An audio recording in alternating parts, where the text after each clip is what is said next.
If heaven ever wishes to grant me a boon, it will be a total of effacing of the results of a mere chance which fixed my eye on a certain stray piece of shelf paper.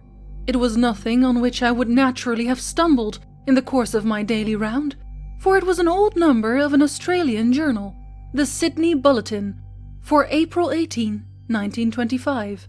It had escaped even the cutting bureau, which had, at the time of its issuance, been avidly collecting material for my uncle's research.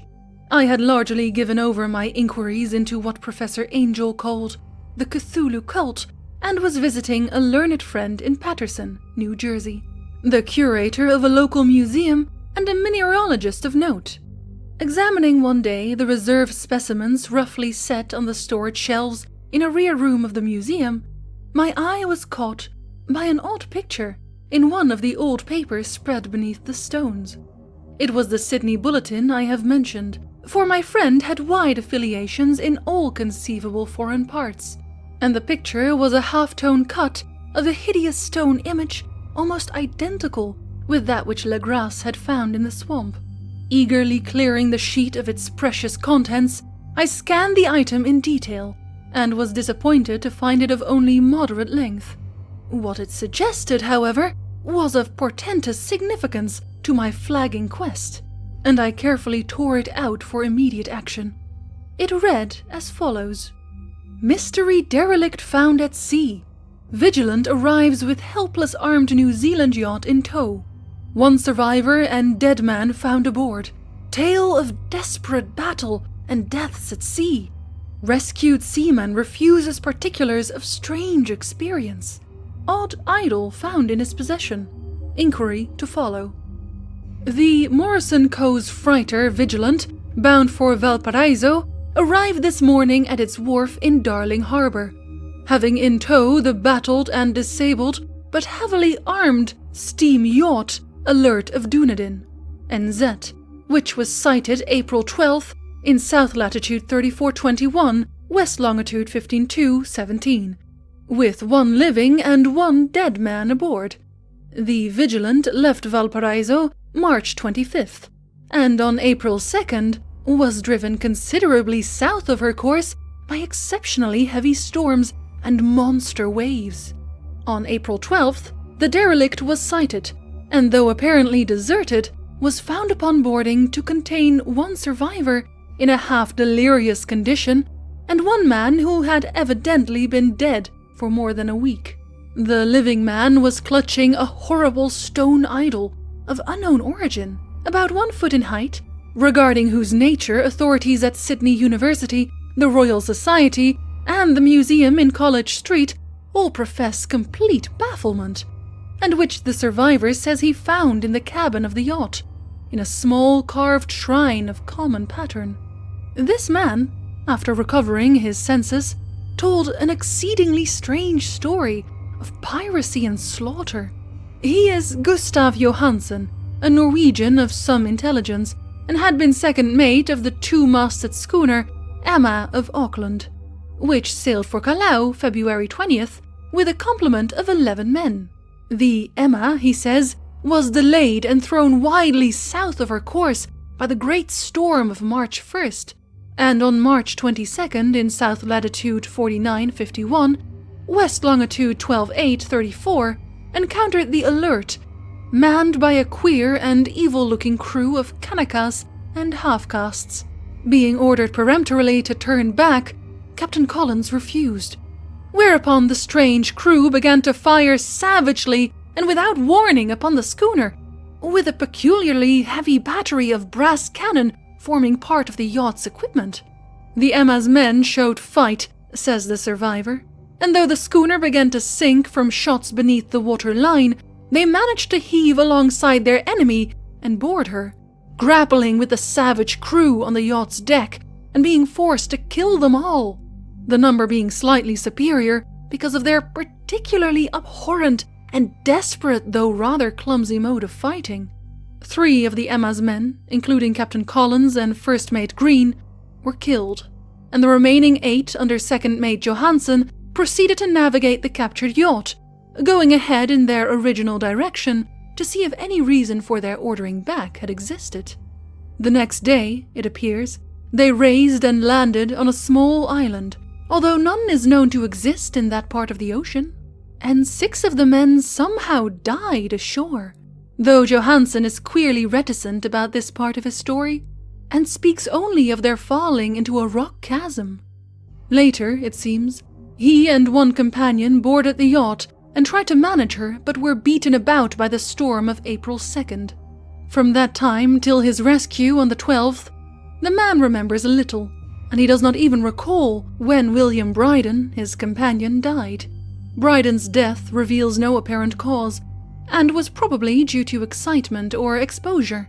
Capable advices from Dunedin report that the Alert was well known there as an island trader, and bore an evil reputation along the waterfront.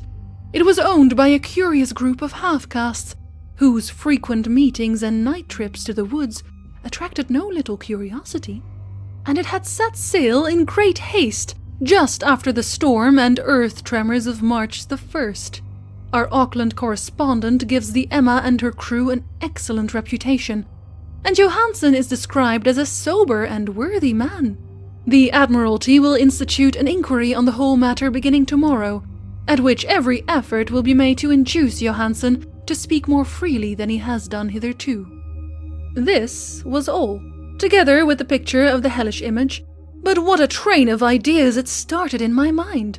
Here were new treasuries of data on the Cthulhu cult, and evidence that it had strange interests at sea, as well as on land. What motive prompted the hybrid crew to order back the Emma as they sailed about with their hideous idol? What was the unknown island on which 6 of the Emma's crew had died, and about which the maid Johansen was so secretive? What had the Vice Admiralty's investigation brought out, and what was known of the noxious cult in Dunedin? And most marvelous of all, what deep and more than natural linkage of dates was this, which gave a malign and now undeniable significance to the various turns of events so carefully noted by my uncle? March the 1st, or February 28th, according to the international dateline, the earthquake and storm had come. From Dunedin, the Alert and her noisome crew had darted eagerly forth, as if imperiously summoned, and on the other side of the earth, poets and artists had begun to dream of a strange, dank cyclopean city, while a young sculptor had molded in his sleep the form of the dreaded Cthulhu. March 23rd, the crew of the Emma landed on an unknown island and left 6 men dead, and on that date the dreams of sensitive men assumed a heightened vividness and darkened with dread of a giant monster's malign pursuit, while an architect had gone mad and a sculptor had lapsed suddenly into delirium. And what of this storm of April 2nd, the date on which all dreams of the dank city ceased, and Wilcox emerged unharmed from the bondage of strange fever? What of all this, and of those hints of old Castro about the sunken star-born old ones and their coming reign, their faithful cult and their mastery of dreams? Was I tottering on the brink of cosmic horrors beyond man's power to bear?